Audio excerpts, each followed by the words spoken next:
अब हमारी बारी है। ट्रंप के इतना कहते ही अमेरिका ने ईरान पर फिर हमला बोल दिया। IRGC के 4 कमांडरों की मौत हो गई है। नमस्कार, आप देख रहे हैं न्यूज़ 18। मैं हूं आपके साथ श्रुति श्रीवास्तव।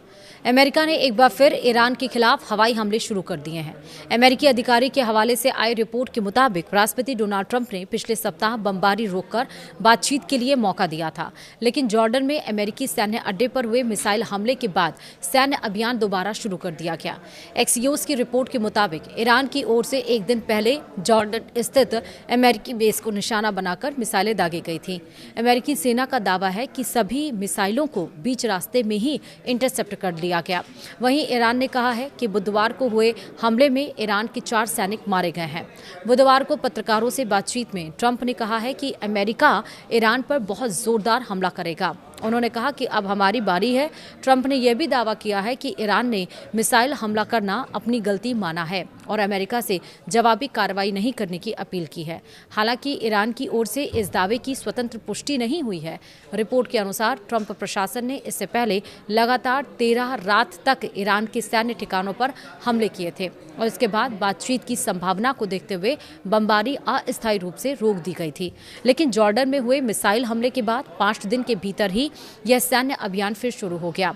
इस बीच ईरान की मेहर न्यूज एजेंसी ने दावा किया है कि इराक के दियाला प्रांत में अमेरिका और सऊदी अरब के संयुक्त हवाई हमलों में इस्लामिक रिवॉल्यूशनरी गार्ड कॉर्प्स यानी कि IRGC के 4 सदस्य मारे गए। रिपोर्ट में उनकी पहचान अली असगर अस्तानेह, अबोल फजल मोताकी, मुर्तजा अकबरी और अमीर अब्बास दरहम फरोशू के रूप में हो गई है। वहीं एजेंसी के मुताबिक चारों ईरान के काशान शहर के रहने वाले थे।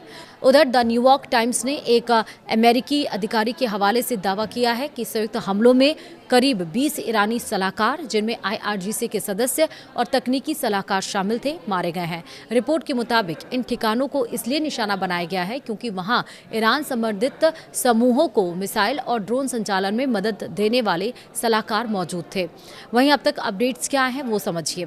ईरान की फोर्स न्यूज एजेंसी ने दावा किया है कि केशम द्वीप पर एक रिहायशी इमारत पर हुए अमेरिकी हमले में 3 लोगों की मौत हो गई है। रिपोर्ट में होमोर्ज़गान यूनिवर्सिटी ऑफ मेडिकल साइंसेज के हवाले से कहा गया है कि मृतकों में एक दंपत्ति और उनका 2 साल का बच्चा शामिल है। रिपोर्ट के मुताबिक इस हमले में घायल 7 और 9 साल की उम्र के 2 अन्य बच्चों का अस्पताल में इलाज चल रहा है।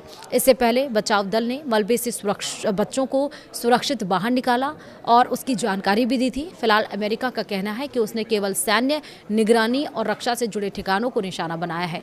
इन दावों की स्वतंत्र पुष्टि नहीं हुई है।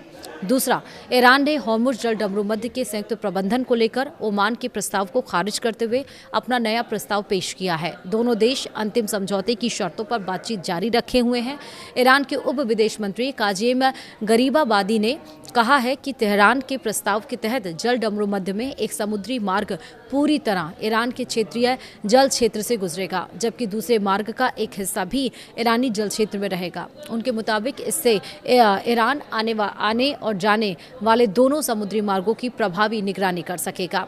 वहीं राने नेटवर्क के वरिष्ठ मध्य पूर्व विश्लेषज्ञ रयान बोल ने दावा किया है कि ईरान के खिलाफ जारी सैन्य अभियान के बीच अमेरिका के एडवांस्ड सैन्य संसाधनों पर दबाव बढ़ रहा है। उन्होंने अल जजीरा से कहा है कि लंबी दूरी से दागे जाने वाले संयुक्त स्टैंड ऑफ हथियार और थाड जैसी उन्नत एयर डिफेंस मिसाइलों का भंडार तेजी से कम हो रहा है।